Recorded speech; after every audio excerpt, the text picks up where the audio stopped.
Hi. നമ്മുടെ divine counter പാർട്ടിനെ എങ്ങനെ തിരിച്ചറിയാമെന്നതിനെക്കുറിച്ചാണ് ഇന്ന് ഞാൻ സംസാരിക്കുന്നത്. ഡിവൈൻ കൗണ്ടർ പാർട്ട് എന്ന് പറഞ്ഞാൽ സോൾ ജേണിയിലുള്ള എല്ലാവർക്കും അറിയുന്നുണ്ടാവും, അത് നമ്മളുടെ ഹാഫ് ഓഫ് ദ സോളാണ്.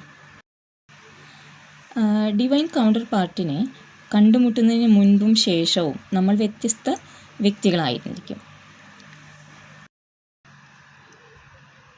ഡിവൈൻ പാർട്ട്ണറെ നമ്മൾ കണ്ടുമുട്ടിയിട്ടുണ്ടെങ്കിൽ തീർച്ചയായും നമ്മളെ കണ്ടെത്തിയിട്ടുണ്ടാകും. ഒരു സെൽഫ് ഡിസ്കവറി അവിടെ നടന്നിട്ടുണ്ടാകും.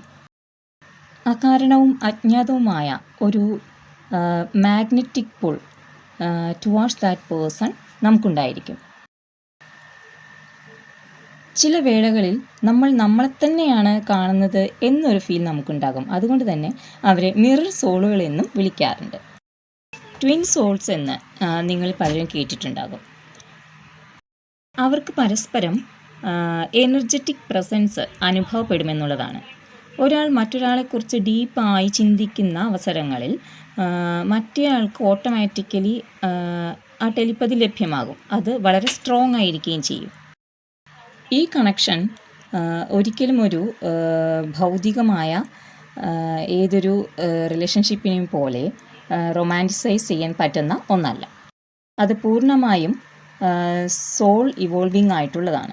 സോളിൻ്റെ ഗ്രോത്തിനും എവല്യൂഷനും വേണ്ടിയിട്ടുള്ളതാണ് ഈ റിലേഷൻ. അവർ വ്യത്യസ്ത രാഷ്ട്രങ്ങളിലായിരുന്നാൽ പോലും, വ്യത്യസ്ത മതങ്ങളിലായിരുന്നാൽ പോലും, തമ്മിൽ കണ്ടുമുട്ടിയില്ലെങ്കിൽ പോലും അവർക്ക് തങ്ങളുടെ എനർജറ്റിക് പ്രസൻസ് പാസ് ചെയ്യാൻ കഴിയും. നമ്മുടെ ഡിവൈൻ കൗണ്ടർ പാർട്ടിനെ നമ്മൾ തിരിച്ചറിഞ്ഞു കഴിഞ്ഞാൽ പിന്നീട് മറ്റാരുമായും നമുക്ക് അവരെ റീപ്ലേസ് ചെയ്യാൻ കഴിയുകയില്ല. ട്വിൻ സോൾസ് തമ്മിൽ അല്ലെങ്കിൽ ഡിവൈൻ കൗണ്ടർ പാർട്ടേഴ്സ് തമ്മിൽ ഒരുപാട് സമാനതകളും എന്നാൽ ഒരുപാട് വൈരുദ്ധ്യങ്ങളും ഉണ്ടായിരിക്കും.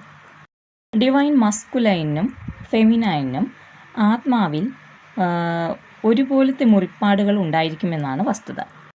അവർ ചെറുപ്പത്തിലെ സമാനമായ ട്രോമകളിലൂടെ കടന്നു പോയിട്ടുണ്ടാകും. ജീവിതത്തിൻ്റെ തുടക്കം മുതലേ എന്തോ ഒരു ശൂന്യത അവർ അനുഭവിച്ചിട്ടുണ്ടാകും. സംതിങ് ഈസ് മിസ്സിങ് എന്ന ഫീലിംഗ് അവർക്ക് ജീവിതത്തിൻ്റെ പല ഭാഗങ്ങളിലും അനുഭവിക്കേണ്ടി വന്നിട്ടുണ്ടാകും. അവരുടെ ആത്മാവിൻ്റെ ഇഷ്ടങ്ങൾ, താല്പര്യങ്ങൾ എന്നിവ ഏറെക്കുറെ സമാനമായിരിക്കും. ഈ സോൾ ജേണിയുടെ ഏറ്റവും വലിയ പ്രത്യേകത അല്ലെങ്കിൽ യുണീക്നെസ് എന്ന് പറയുന്നത് നമ്മുടെ ഡിവൈൻ കൗണ്ടർ പാർട്ട് ആരാണ് എന്നത് രണ്ടാമതൊരാൾക്ക് പറയാൻ കഴിയില്ല എന്നതാണ്. അത് പറഞ്ഞു തരുന്നത് നമ്മുടെ സോൾ തന്നെയായിരിക്കും തിരിച്ചറിയുന്നതും. പൊതുവെ ഡിവൈൻ മസ്കുലിൻ ആൻഡ് ഫെമിനിൻ തമ്മിൽ ഏജ് ഗ്യാപ്പ് വളരെയുള്ളതായിട്ടാണ് കാണുന്നത്. വൈരുദ്ധ്യങ്ങൾ എന്താണെന്ന് ചോദിച്ചാൽ, ഒരാൾ വെള്ളം പോലെയാണെങ്കിൽ മറ്റൊരാൾ തീ പോലെ ആയിരിക്കും. ഒരാൾ സൂര്യനെ പോലെയാണെങ്കിൽ മറ്റേയാൾ ചന്ദ്രനെ പോലെ ആയിരിക്കും. പക്ഷെ ഏത് വൈരുദ്ധ്യങ്ങൾക്കിടയിലും വ്യത്യസ്തതകൾക്കിടയിലും പരസ്പരം എനർജറ്റിക്കലി അവർ കണക്റ്റഡ് ആയിരിക്കും. ആ ഒരു മാഗ്നറ്റിക് പ്രസൻസ് അവർക്ക് ഫീൽ ചെയ്യും. അവർക്ക് പരസ്പരം ലെറ്റ് ഗോ ചെയ്യാൻ കഴിയുകയില്ല, അല്ലെങ്കിൽ ഇഗ്നോർ ചെയ്യാൻ കഴിയുകയില്ല എന്ന് വേണം പറയാൻ. ഡിവൈൻ കൗണ്ടർ പാർട്ടിനെ മീറ്റ് ചെയ്തതിന് ശേഷം മറ്റൊരു റിലേഷനിൽ നമുക്ക് സോളിനെ ഇവോൾവ് ചെയ്യാൻ കഴിയില്ല എന്നതാണ് വസ്തുത. ഈ ജേണി പൂർണ്ണമായും ഡിവൈനാൽ പ്രൊട്ടക്റ്റഡും ഡിസൈൻഡുമായിരിക്കും.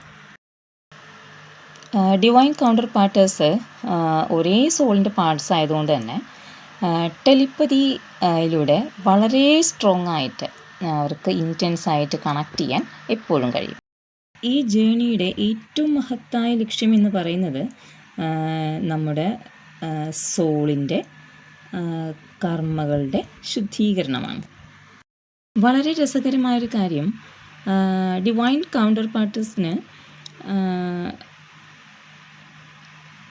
സംവദിക്കാൻ അല്ലെങ്കിൽ കമ്മ്യൂണിക്കേറ്റ് ചെയ്യാൻ വാക്കുകളുടെ ആവശ്യം വരുന്നില്ല എന്നാണ്. അവർ കമ്മ്യൂണിക്കേറ്റ് ചെയ്യുന്നത് എനർജിയിലൂടെയാണ്.